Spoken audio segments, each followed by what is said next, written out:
new day dawns, and I am practicing my purpose once again. It is fresh and it is fruitful if I win, but if I lose, ooh, I don't know.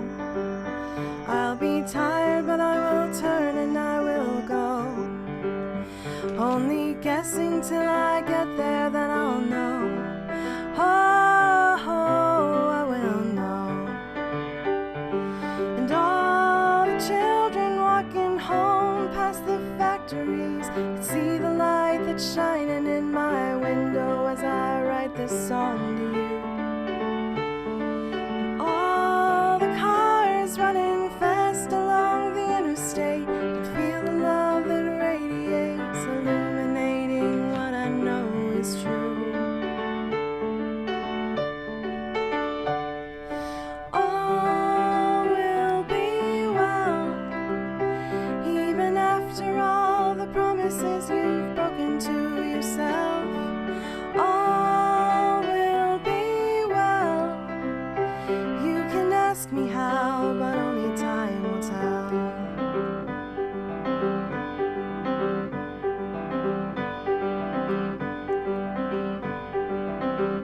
The winter's cold, but the snow still lightly settles on the trees, and a mess is still a moment I can't seize until I know that all will be well.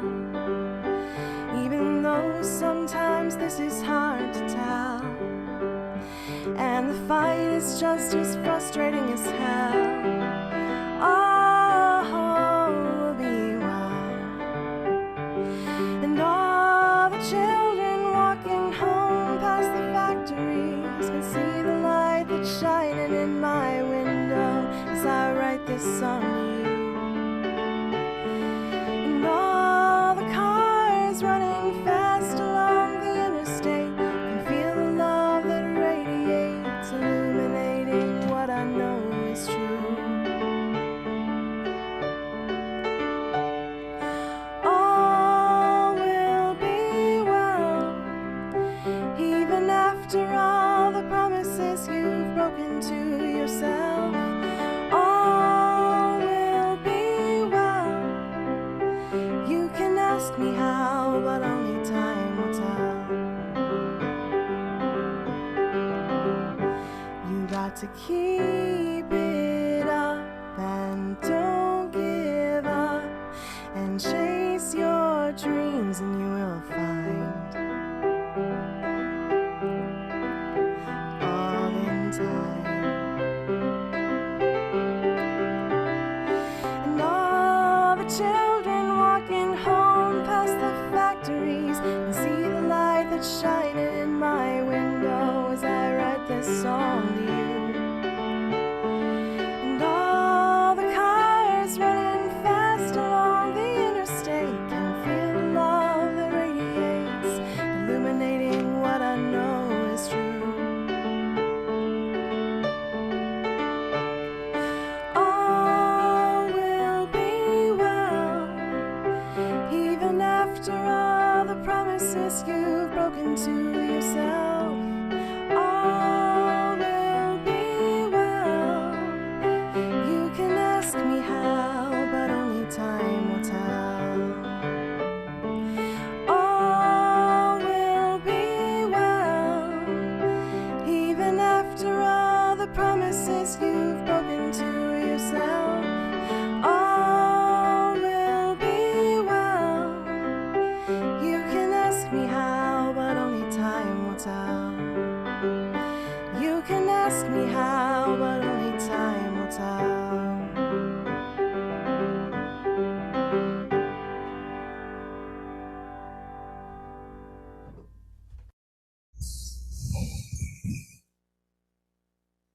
Good morning, and welcome to People's Church. I'm Bob Davis, a member of the Sunday Services Committee, and I'll be facilitating the service today.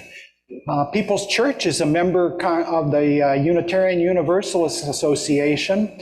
Here we strive to be a beloved community serving our diverse world. We welcome everyone, no matter your imperfections, your previous religious affiliations, your race, or who you love. We only ask that you join us with an open mind, exploring life's mysteries with us, using all that's available to us, such as the works of the major world religions, science, philosophy, and the arts. This summer, our service centers around the theme reclaiming, reweaving, redefining, recovering, and rebuilding. After the speaker shares thoughts on this subject for somewhere between 10 and 20 minutes, we will have an opportunity to comment on the service and provide feedback. Our speaker today, probably well known to most of you, Rick Johnson here. Rick was raised a Unitarian in his youth and has been a member of this church since 1993. He's now on our board of trustees. But among other things, he gardens, photographs church events, sings bass in the church choir, plays the recorder, and is a driving instructor for our Afghan refugee families. A very brave man. In his youth, Rick served in the Peace Corps in Liberia, in West Africa, and as a retired teacher from the Lawton Public School System. He's been a mentor in the Center for Transformation since its inception in June 2007, helping local parolees reintegrate into society. Today, his talk is entitled Returning to Society. He is joined by Rebecca McCleary, the Executive Director of the Center for Transformation. Wave your hand. Okay. All right. And Ken Thomas, who is a former parolee. Before we get started on that, we have one announcement. There will be cupcakes, lemonade, and a box for cards at the lower front entrance of the church, celebrating 16 years of custodial service by Denise Villette. And hooray, yes. Denise has found her full-time dream job of caring for infants, and I'm sure she's going to be spectacular at that. I think her position is still open, and if you have a desire to learn more about that position, you can contact Reverend Rachel and learn more about that. And now, Savannah will lead us in song. I invite you to rise and body your spirit as we sing our first song, number 6 in the Gray Hymnal, Just as Long as I Have Breath.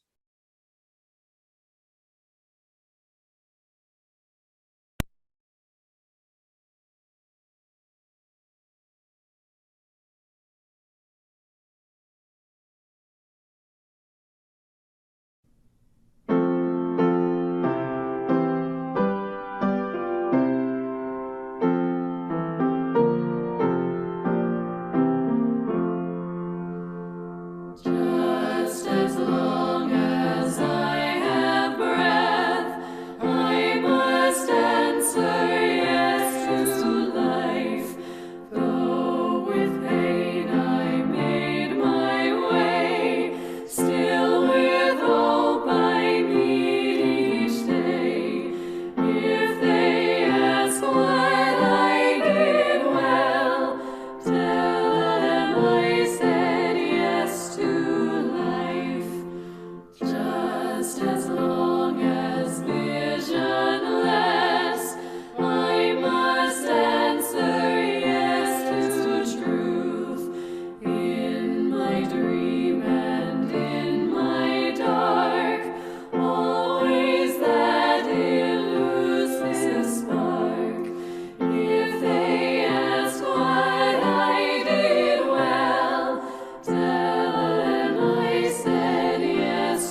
Each week at People's Church, we light a chalice at the start of the service and reflect on its meaning.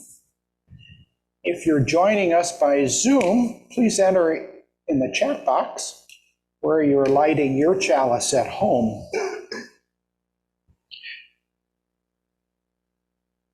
Our reflection today for the chalice lighting is by Heather Christensen, Taking the Light with Us.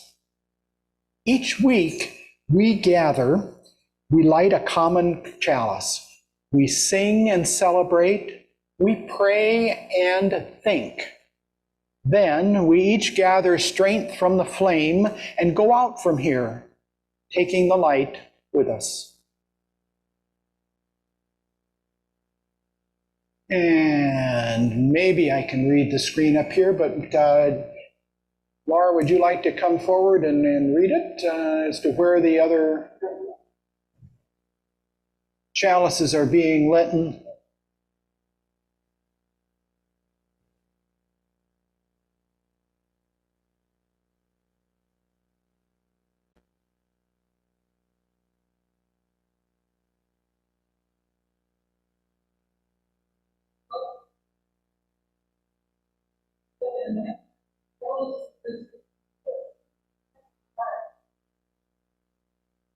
All right, very good.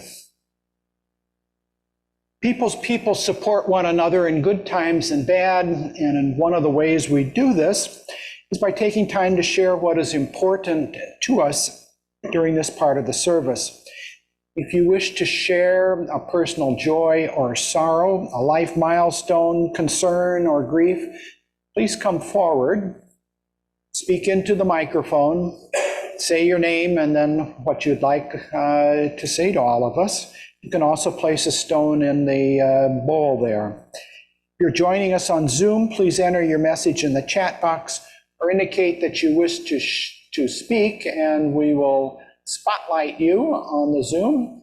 And you'll have to remember, though, to unmute yourself at home. So we'll now pause the recording for this part of the service.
You can restart the recording.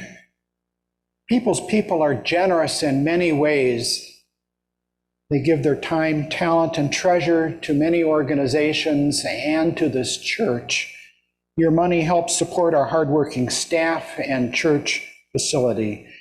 Please take a moment to check that your pledge is up to date, or go to our website to make a donation. We'll also now pass the collection basket.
Please join me in giving thanks.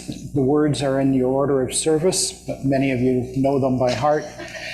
From the countless gifts we each have been given, gifts of life and love and sustenance, we bring these small portions to share in the works of love which none of us can accomplish alone. We have two readings today attributed to the Dalai Lama. The first is a Buddhist prayer credited to the 8th century monk Shantideva, as translated by the 14th and current Dalai Lama.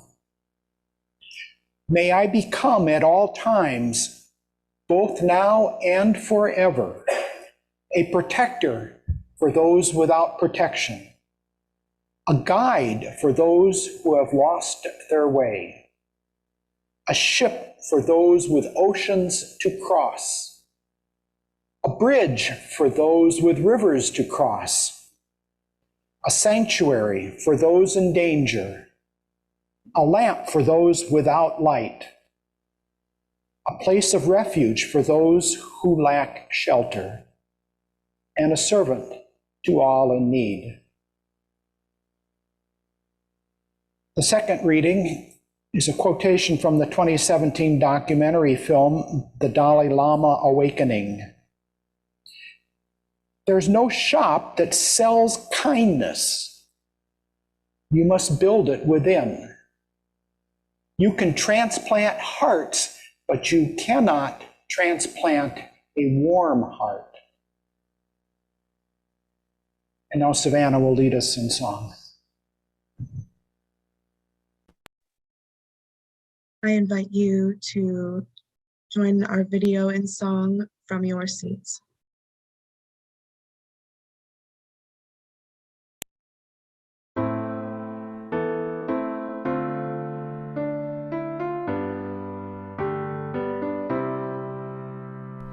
Spirit of life, come unto me.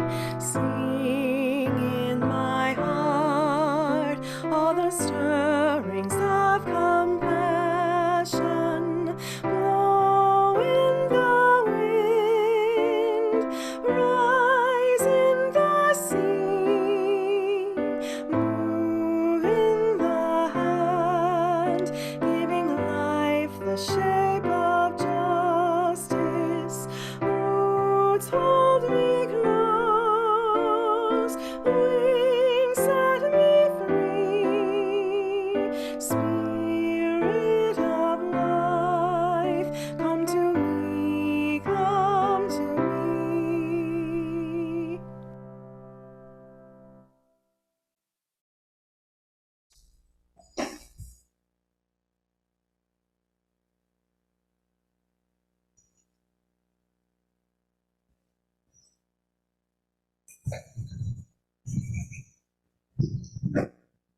Good morning.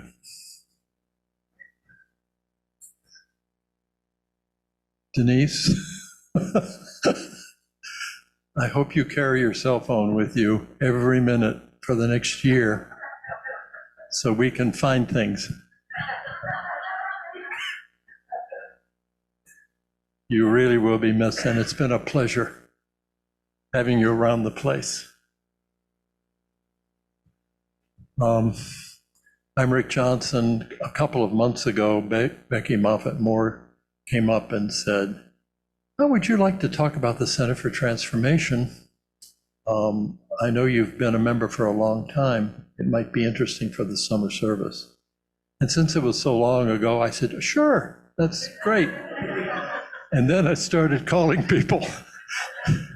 And so I called Rebecca, who's the executive director, and she said, "Sure, I'll join in and help." And good old Kenny got a call, and he said he would be glad to talk about his experiences as a parolee and what the center meant for him. It's the Center for Transformation is a support group for returning citizens from prison. Lots of them have been away for a long time, and so they need help. And without having any particular special talents, there are a number of volunteers in the community that are willing to do that. And a couple of the guys are here visiting from that group, so it's good to see them here too. There is a mission, and I'll read that. This is the heart of what the Center for Transformation is. Our mission is to assist previously incarcerated individuals from our community to rebuild their lives and become law-abiding, contributing members of our community. So it's a very worthy endeavor, and it was the dream child about 15 years ago of a quiet, unassuming man by the name of Chuck Wilson, who evidently lost a nephew to the complications of a long prison term and his return to society. And I think Chuck was motivated by that unfortunate occurrence to try to do something in honor of his nephew. So he had this idea of providing this help, and he started going around to churches, meeting people and charming them into joining him in this effort. And when he came to People's Church, he charmed me and Molly Fairbanks and George McRae, and in fact, a lady that lives across the street in that neighborhood there by the name of Jo Carpenter. I can't remember how she got involved, but she was really interested and loved doing it. She was a pillar at the First Presbyterian Church downtown, but she liked hanging around with Unitarians. So she joined our group. And the four of us got our training in how to be helpful mentors, not unhelpful ones. And we started attending the sessions that met every Tuesday afternoon at 1 o'clock at the First Baptist Church downtown. We had a room down in the basement, so it was always cool in the summertime. And parolees heard about it through their parole officers, word of mouth, and they began to come. And we'd sit in a circle and either discuss a topic that might be of interest, or if people were having particular problems or particular joys, we would discuss those too. It lasted an hour. It was never long enough, but it was sure rewarding and enjoyable. Our group of four had this idea of doing lunch beforehand across the street at the Studio Grill. So these lunches became popular because it was a free meal.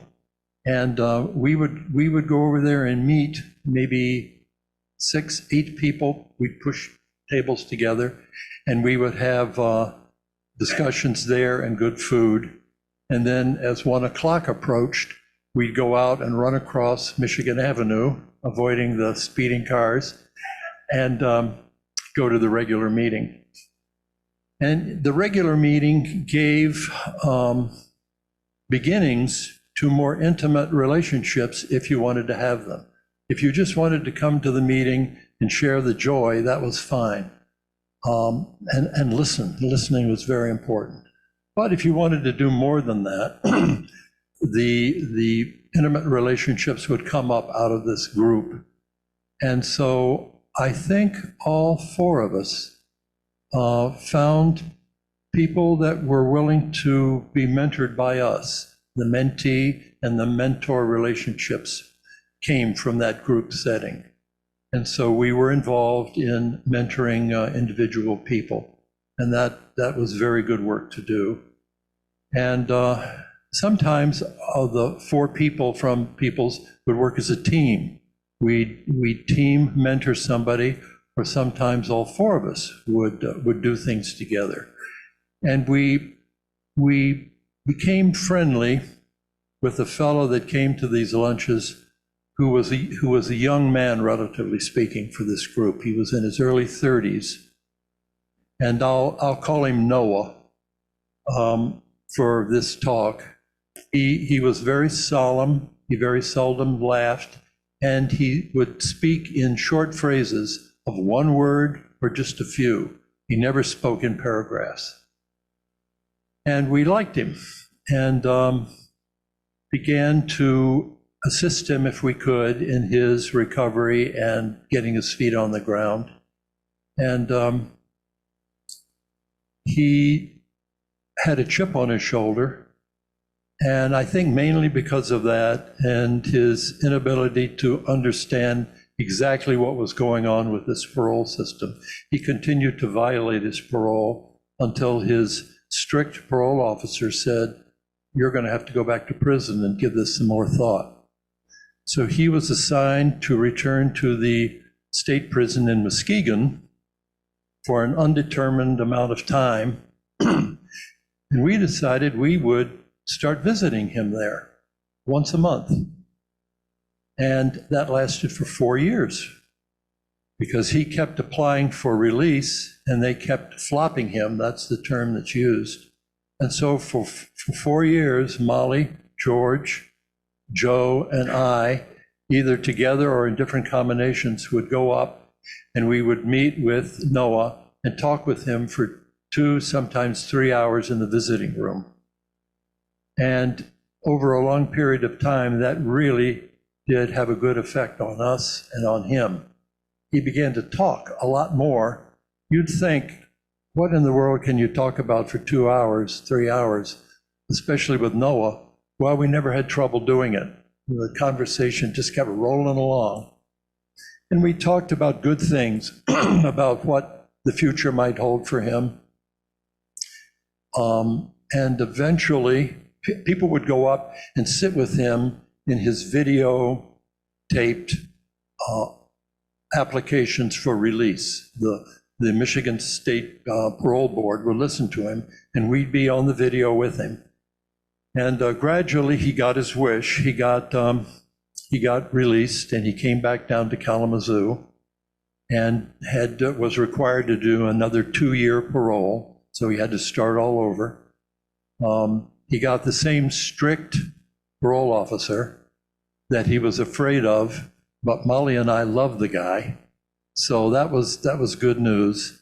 And he went through his 2-year period and finally got a job in Kalamazoo, was able to go and have a reunion with his dying father. And then his mother, who had deserted him earlier in his childhood, she showed up he had an apartment, she showed up at his front door.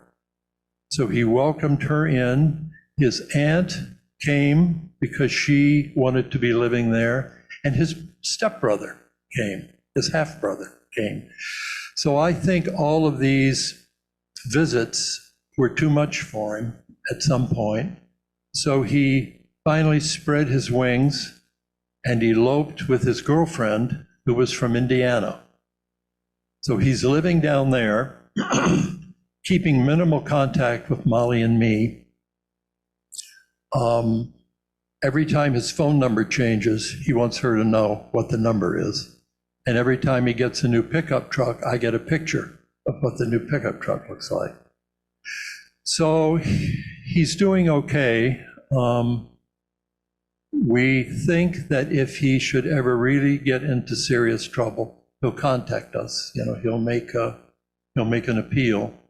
But we're just happy that we had this experience with him and that we know that in fact, he was so moved when we would come up, he would write us letters. He couldn't tell us by words, but he would write in letters that he considered us his late in life parents.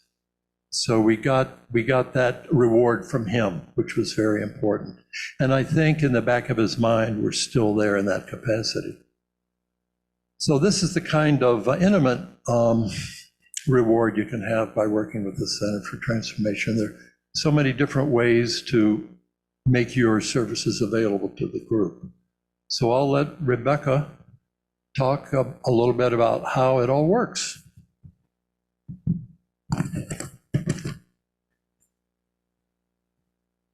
Thank you. And thank you all for welcoming us in today. I think Rick did a great job of letting you know really the substance of the work that we do. Again, I'm Rebecca McCleary, and I'm the Executive Director of the Center for Transformation. I've been there about 5 years. We are a multi-denominational, faith-driven organization. We're a nonprofit and have been since 2007. But you might not have heard about us because we're not a large organization. We're very small, but the work that we do is very deep. Some of the small things we do are we write a newsletter. A few times a year, we send a newsletter to all of the people who are sentenced in Kalamazoo County, who are incarcerated all over the state. And we let them know about different resources, legislation, different changes that are happening just to keep them in, as well as just testimonials and things like that, just to keep them connected to our community during their period of incarceration. We also actually visit the prisons. We actually do prison visits. We haven't been able to get into the prisons since the pandemic started. They're not allowing visitors. So we're actually really anxious to get that going again. But as people are selected for the reentry programs in the state prisons, and they're going to be paroled and coming home, we go in and talk to them about the resources that are available to them when they get back. Of course, Center for Transformation being one of them, but also just what to expect. When they return, what the challenges might be, and where to find help when they run into those kinds of challenges. The focus of our work, of course, is the mentoring that we do. We have, as Rick mentioned, individual and group mentoring, as well as peer mentoring. And I think that's the aspect that's probably changed since the beginning, is the focus on formerly incarcerated people really helping each other and being the support for one another, because they have lived experience, and they're the ones who know best what it's like to come home. So we have a focus on that as well.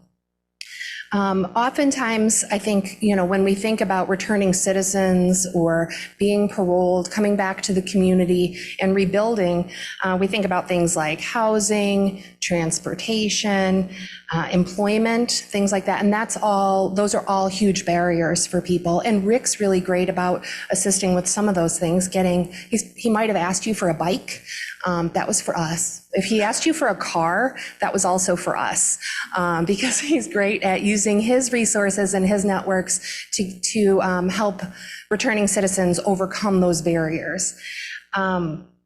But what we don't think about oftentimes when people are returning are things like rejection, isolation, loneliness, a lack of friendships, the need for encouragement and advice. All of those things are also barriers to people really coming back and being whole and rebuilding their lives. And that's where the magic of mentoring happens, is in encountering those things and helping people to feel not alone. I think that we are a small organization, but the work that we do, like I said, is very deep. And it's within those relationships, like what Rick was talking about, that are very long-term oftentimes, that so much of our success happens.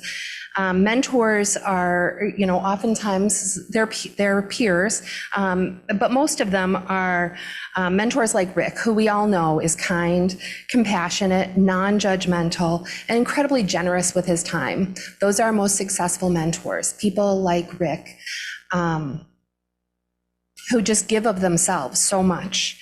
But also, we have the other thing that really makes us work is our incredible participants. We have 3 people sitting in the back who are here to support us, and as part of this group today, who are taking time out of their Sunday mornings to come be with us.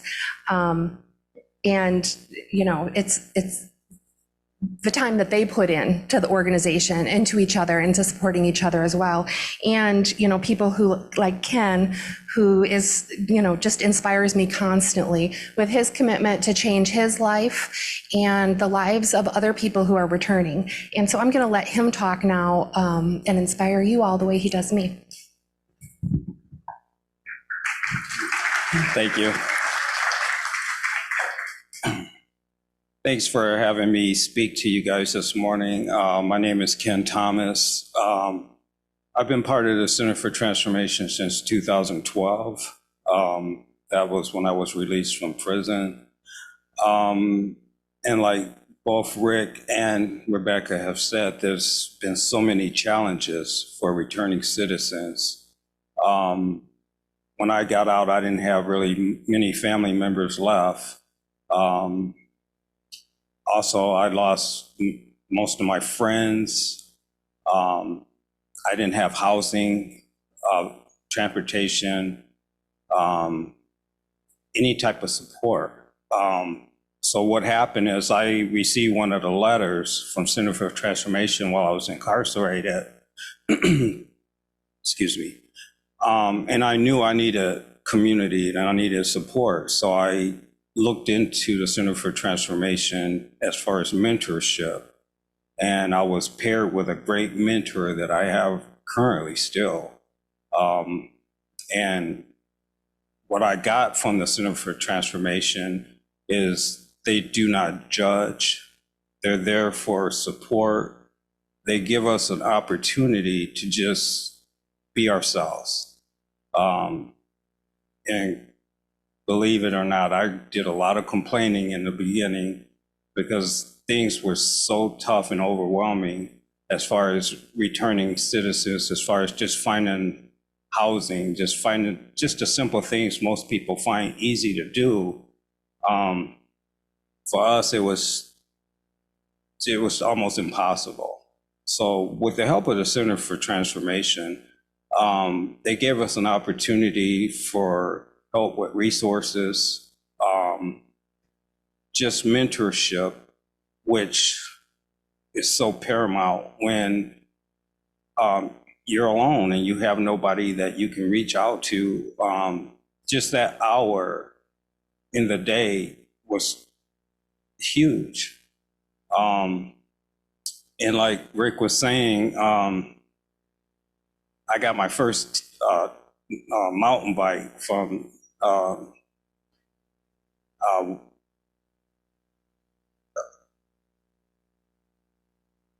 Chuck Wilson. Chuck Wilson gave me my first bike, and it was basically a hybrid racing bike, actually, and it got me from point A to point B, and I just thought that was the greatest thing to have this bike, which today is like I have two bikes. But as far as employment, that was the hardest thing to find, was employment. A lot of employers don't want to give you a second chance, and I was able to start work part-time through Sweetwater's, making donuts on third shift. As time went on, I was able to get a manufacturing job in Battle Creek. Worked there 6 years, and now with the blessing of God, I'm able to work at Stryker, and I've been there since January. So my journey has been very uplifting. It's been a struggle in the beginning, but with the help and the guidance of a lot of the people from Center for Transformation and my friends in the back, I mean, those guys have been like family to me, and these people here, Rebecca and Rick, they've been just like family members as well. I mean, we're all there to support each other and uplift each other when we're down. In the very beginning of Center for Transformation, I met a lot of great people. A lot of those people are no longer with us. So I feel blessed to be able to have met so many great and upstanding people, not just pillars in the community, but they're huge in my personal life and my transition. So I can't say enough for the Center for Transformation and what they have accomplished and what they have done for me as an individual. And oh yeah, thank you. I can't, and thank you. George was such a great person. I mean, and I can't believe I actually forgot about this, but George was one of the huge influences as far as getting me back on my feet, as far as helping me get my driver's license again. He was instrumental as far as taking me to grocery stores, getting my groceries whenever I needed it on the weekends. His wife Barb was also instrumental in that transition. I ruptured my Achilles tendon in 2016, and George, his son, and Barb came over and just sit with me because I didn't have anybody else to visit. And it's funny because at the time I couldn't do my laundry by myself. So George was like, I'll take it back to my house and I'll do it. It's like, who does that? So the guy was awesome, and I gave a huge eulogy when he passed away, just across the street over there. And in closing, the Center for Transformation is just a blessing for all transitional people coming out and trying to get their lives back together. And for me, it's what you get out of it.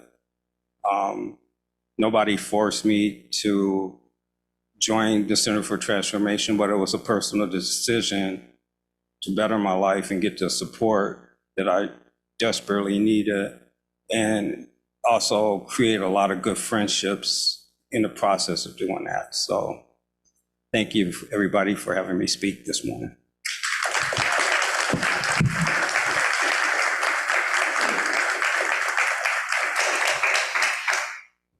Thank you, Rick, Rebecca, and Ken, very much for that interesting presentation.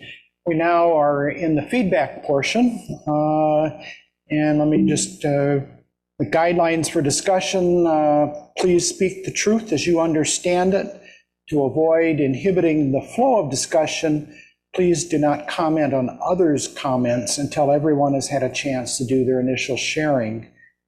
The mechanics are, if you wish to share something, it's just like the joys and sorrows. Please come on up here, take the microphone, say your name, and speak your piece, your personal truth or experience. If you've joined us on Zoom, please either indicate somehow to the folks in the back there that you'd like a chance to speak, and after we've cleared the room here, we'll allow you to be spotlighted and speak on the Zoom camera. Please remember to unmute yourself. There's a little button down in the bottom left corner that you'll need to push in order to unmute yourself on Zoom. The questions we have are in your order of service, but let me read them to you in case they're not available to you. Number one, has there been a time when you've struggled to overcome mistakes you made in the past? What were the supports you needed to change your life, behaviors, attitudes, and approach to living? And number two, there's a saying that hurt people hurt people. Has this impacted you? What transformations or actions have you found to help break the cycle of harm, trauma, violence, or incarceration?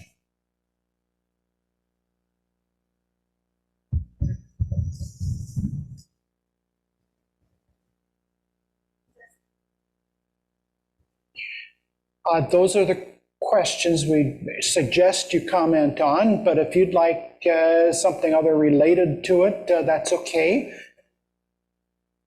That's fine, but please come and use the mic and introduce yourself here. It's sitting right here on the podium. Hi, my name is Marty Newman. I heard you say last Sunday that there were not many women in the program. I'm wondering whether, if you know why that is, and whether there's any proactive move to do that. And my other question relates to voting in Michigan. I recently moved back here. How is it for people on parole and people who have been incarcerated to vote, and are they interested in doing so?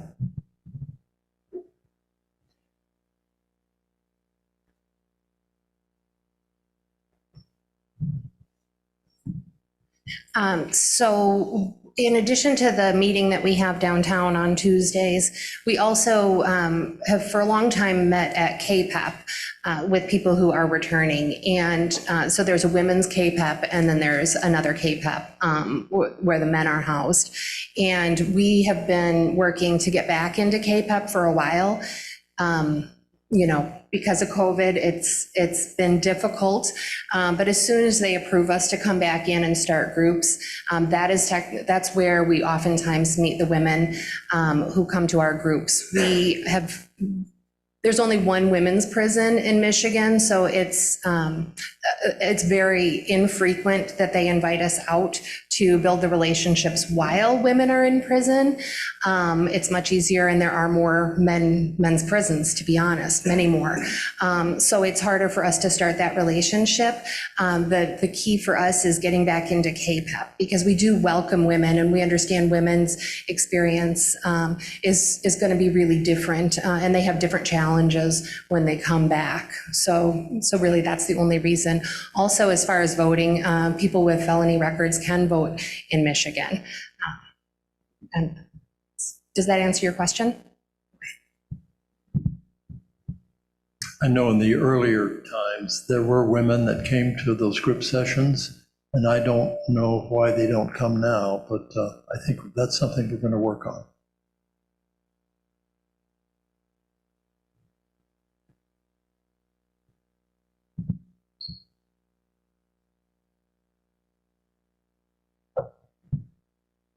Thank you.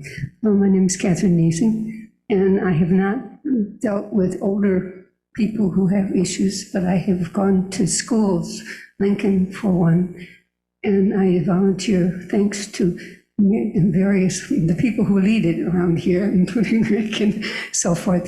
And I have noticed that it really helps to have another adult, to have somebody there they can talk to. I mean, I don't always get all that much learning done because I try to talk to them, not just say da-da-da-da. I, ask about what they're doing, what's going on with them. And I, what does that mean in that? Isn't like, not what is that, but what does that mean? What does that, and when the principal went, I was asking a question once, and the principal promised, that's teaching. I said, oh, okay, that's cool. Anyway, so that is something, because you want to start early, if you can, I think. But I'm not real good with other things, but I can do that. And that's my way. That's the wonderful thing about Center for Transformation. You don't need to be skilled at anything, just listen. And if you do that, it really pays off.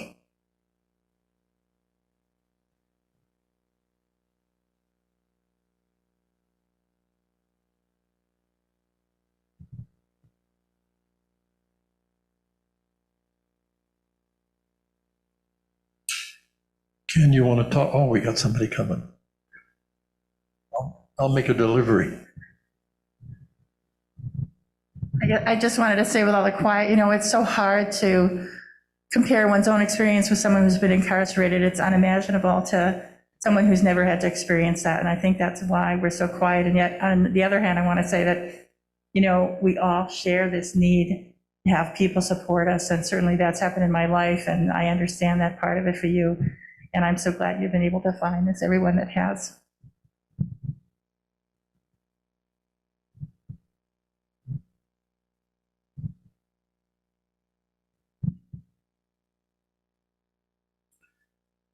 I'm David Isaacson. This is related. It dovetails, and I'm pretty sure everyone here and many in the congregation know of an institution in town that dovetails somewhat with this center. It is literally and figuratively a sweet place. It's called Confections with Convictions, and it's run by Dale Anderson, who just happens to be the brother of our mayor, and David. And he's worked in many ways throughout his life, but for, I don't know, it's probably 8-10 years now, he has this, he is a chocolatier. He makes gourmet chocolates, and they are wonderful. I mean, really, really great. But I'm getting to the point now, and the name, the wonderfully punning name of his business, Confections, Sweets with Convictions. So there's a sense he's convinced that he's doing good work. He tries to hire people who have been incarcerated and not frequently on parole. And he does amazing work. He gives them a job, and they learn. Okay, I wasn't paid for this commercial.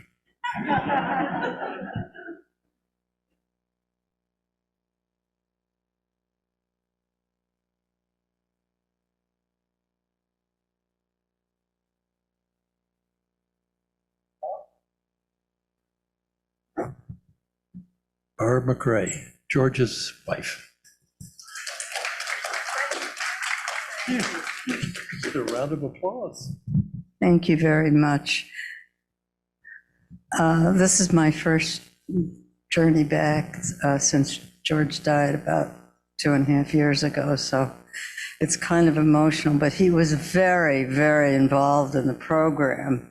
And I have 2 things to say. Number one is that those of you that have a family or very, very close friends, you will find yourself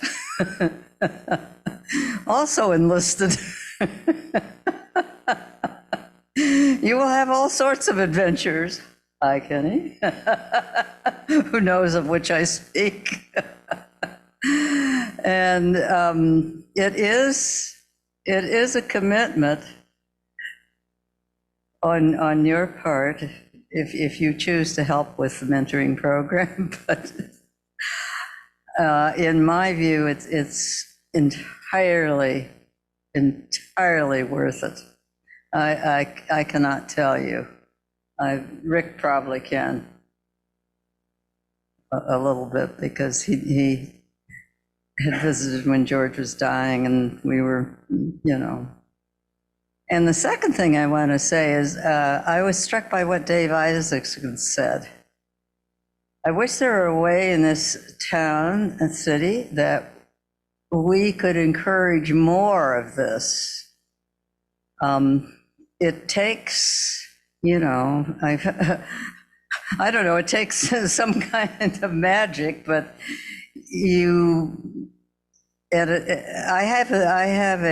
I taught at Western Michigan before I went to Notre Dame. At Notre Dame met up with a former student who is now a colleague, who was always off the wall, and I remembered him from yesteryears, and he remembered me. So we keep in touch, and he retired early from his tenured position at Notre Dame and started a small manufacturing business with the help of a local entrepreneur in town. And as far as I know, it's still going strong, which hires only returning citizens. Happens to make solar panels. And no, he's not a scientist, but he managed to gather people together who could help him with this project. And also fund it, which is important. But if we could do something like that in this community, would that not be tremendous? Needless to say, I'm really proud that I had him as a former student years ago at Western. I mean, this seldom happens to you, that you meet somebody like that after, I don't know, 30 years? Yeah. But it is, I think it's a model. And I know this is terribly ambitious to talk about. Maybe not a whole factory, it's a small factory. And he, as with chocolates, with convictions, he hires some people that are still on parole and works around that. So I'd like to drop a note of hope in here and to tell all of you, I appreciate you for being faithful to something that was so important to my husband. Thank you. Thanks, Barb. Any other comments or questions?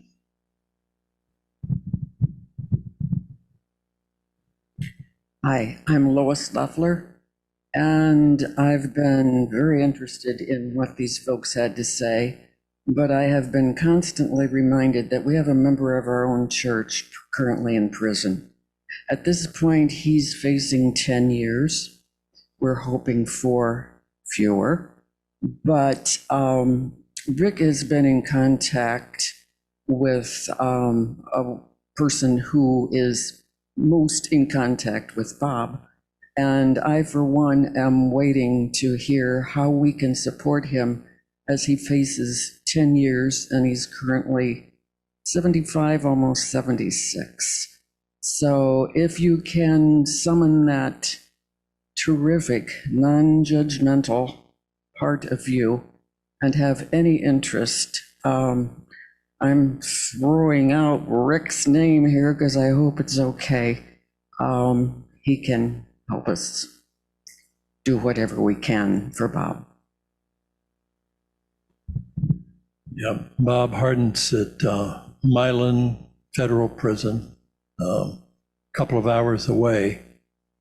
And he's expressed some interest in having visitors and letters going back and forth. So I think news will come out pretty quickly, what we can do to support him and make his time there a little more bearable. The reputation of the prison is a good one. There are lots of activities for people to get involved in, and knowing him, he'll be busy that way. So this could be a bearable confinement, and then he's applying for leniency and may be able to get a few years off of the sentence. So everybody's hoping for good things. Yeah.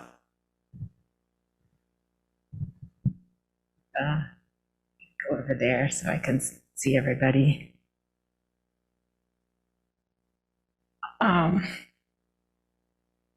First, I want to say how much I appreciate your sharing your story and the efforts of the Center for Transformation.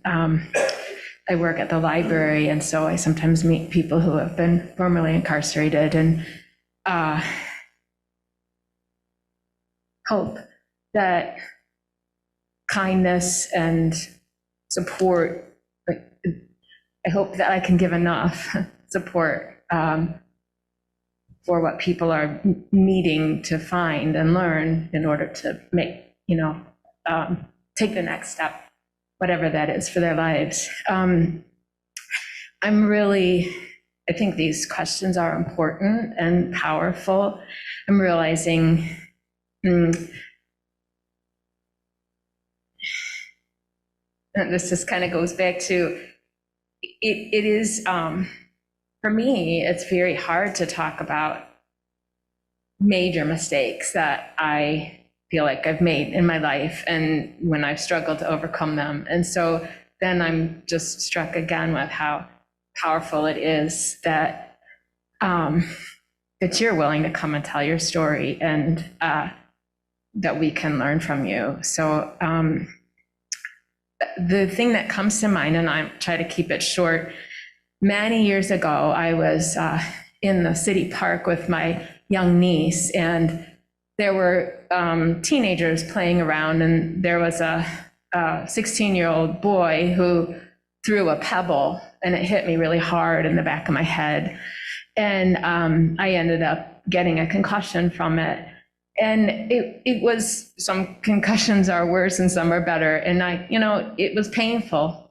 And I survived, obviously, and overcame it over time.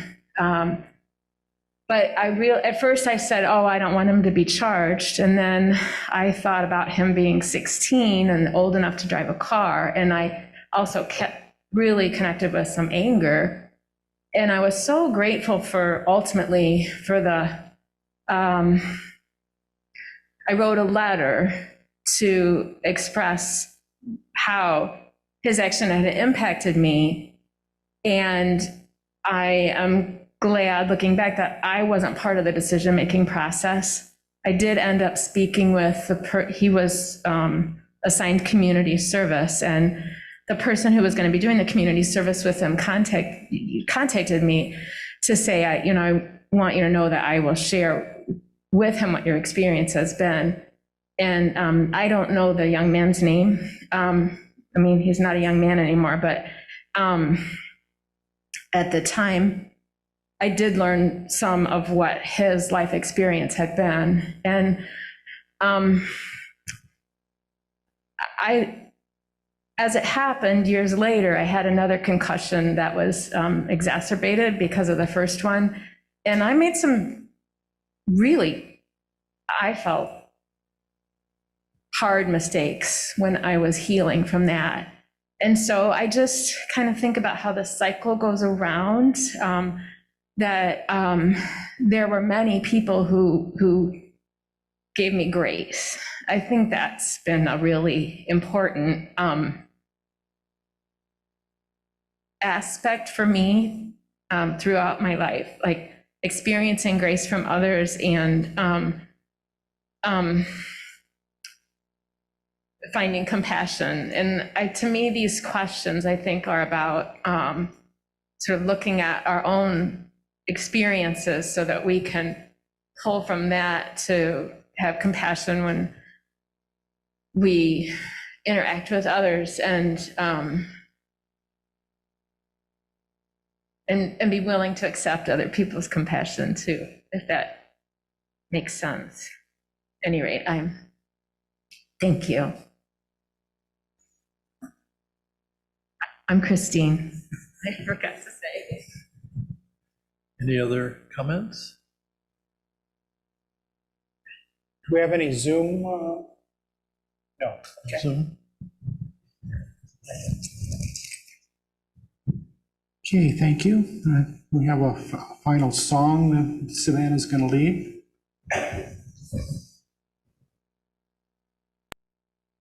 I invite you to rise, out of your spirit, to sing with our virtual choir. Our song is Woyaya.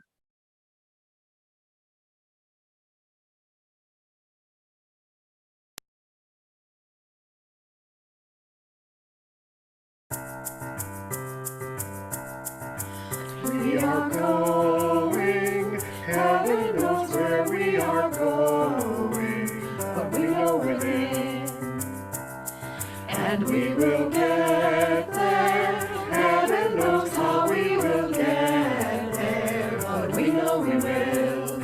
It will be hard, we know, and the road will be muddy and rough, but we'll get there. Heaven knows how we will get there, but we know we will. Woyaya, woyaya, woyaya, woyaya.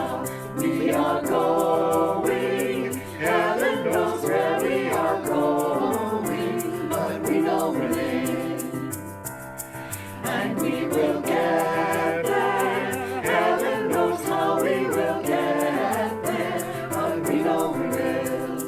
Woyaya, woyaya, woyaya, woyaya, woyaya, woyaya,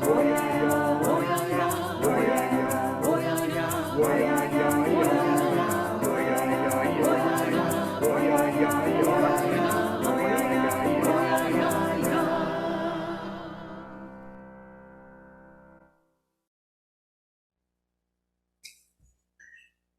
For closing words, May Our Lives by Chris Rothbauer. May our lives be reflections of the beauty, peace, and joy that is possible in the world. And may the love we find in this place sustain us as we go our separate ways. May it be so. Blessed be. Go in peace.